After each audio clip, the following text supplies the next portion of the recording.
देखिए, पश्चिम बंगाल के हालिया चुनाव नतीजे कोई आम नतीजे नहीं हैं।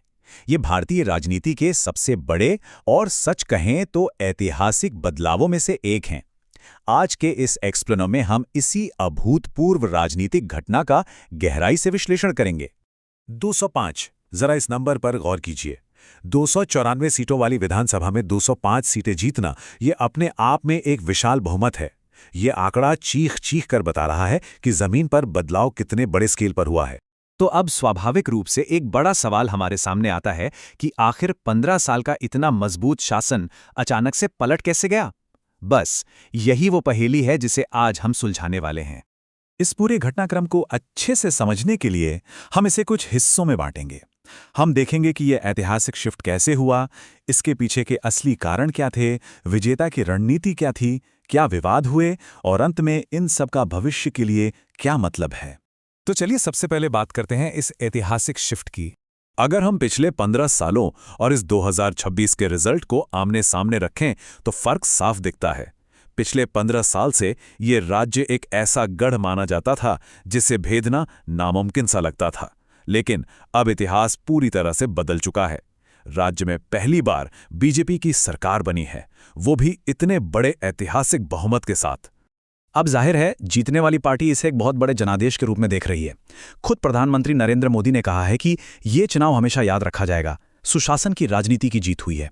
उनके नजरिए से ये सीधे तौर पर जनता की ताकत की जीत है। लेकिन ये सब हुआ कैसे?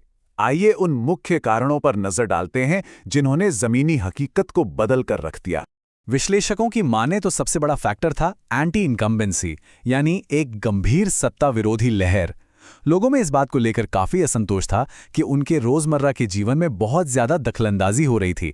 सच कहें तो इतने लंबे शासन के बाद जनता एक बड़े बदलाव के लिए बिल्कुल तैयार बैठी थी। अब इस बदलाव को देखने के दो अलग अलग नजरिए हैं।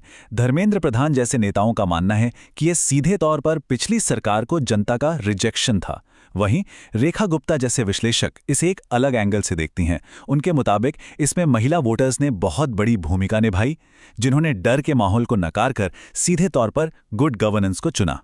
खैर, सिर्फ सत्ता विरोधी लहर ही काफी नहीं होती। आइए डिकोड करते हैं विजेता की उस रणनीति और फॉर्मूले को जिसने इस बदलाव को मुमकिन बनाया। देखिए, ये कोई रातों रात हुआ चमत्कार नहीं था। ये दरअसल एक 7 साल का लंबा प्रोजेक्ट था। उन्होंने जमीनी स्तर पर अपना एक बहुत ही मजबूत नेटवर्क तैयार किया, केंद्रीय नेतृत्व का पूरा करिश्मा झोंक दिया और अपने चुनाव अभियान को एकदम सटीक तरीके से जमीन पर उतारा। एक एक वोटर तक पहुंचना इस फॉर्मूले की सबसे अहम कड़ी थी। और इस रणनीति का एक बहुत ही क्रिटिकल हिस्सा था voter consolidation. Centre for policy research के राहुल वर्मा ने बिल्कुल सटीक बात कही है कि हिंदू वोटों के एकीकरण के बिना इस तरह का परिणाम बिल्कुल असंभव था। यानी ये जो रणनीतिक गोलबंदी थी वो इस भारी जीत का एक बहुत बड़ा कारण बनी। अब इतना बड़ा चुनाव हो और कोई विवाद ना हो, ऐसा तो शायद ही कभी होता है। तो आइए कुछ चुनावी विवादों पर भी बात कर लेते हैं। इस चुनाव के दौरान एक बड़ा मुद्दा छाया रहा जिसे विशेष गहन संशोधन या शॉर्ट में SIR सर कहा गया। आसान भाषा में समझें तो ये वोटर लिस्ट को अपडेट करने की एक सरकारी प्रक्रिया थी, लेकिन विवाद तब हुआ जब पता चला कि इसके तहत करीब 27 लाख से ज्यादा वोटर्स के नाम लिस्ट से हटा दिए गए हैं। अब इस पर सरकार और विपक्ष दोनों के अपने अपने तर्क हैं। सरकार का सीधा सा स्टैंड था कि ये तो बस अवैध वोटर्स को हटाने की एक रेगुलर प्रक्रिया है, लेकिन वहीं विपक्ष ने गंभीर आरोप लगाए कि चुनाव के नतीजों को अपने पक्ष में मोड़ने के लिए जानबूझकर अल्पसंख्यकों को निशाना बनाकर लिस्ट से बाहर किया गया है। तो इसका जमीनी असर क्या हुआ?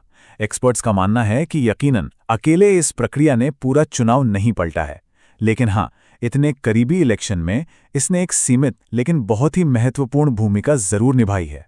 इन सब बातों से एक कदम पीछे हटकर अगर हम बड़ी पिक्चर देखें तो इस चुनाव से हमें क्या सीख मिलती है? अगर आप हाल ही के चुनावों का एक पैटर्न देखें तो एक जबरदस्त मोमेंटम नजर आता है। पहले असम में लगातार तीसरी बार सत्ता में वापसी, फिर पुदुचेरी में जीत बरकरार रखना और अब पश्चिम बंगाल में पहली बार सरकार बनाना। आपको बता दें कि अब 28 में से 20 राज्यों में सत्ताधारी पार्टी का कब्जा है। मौजूदा राजनीतिक हालात बिल्कुल स्पष्ट हैं। 2024 के बाद जो एक ठहराव सा दिख रहा था, राष्ट्रीय स्तर पर सत्ताधारी पार्टी ने अब वो अजेय गति फिर से हासिल कर ली है। वहीं विपक्ष की बात करें तो वो काफी बिखरा हुआ नजर आ रहा है और इन लगातार हो रही हार से उन पर दबाव बढ़ता ही जा रहा है। इन नतीजों का मुख्य विपक्षी दल पर गहरा असर पड़ा है।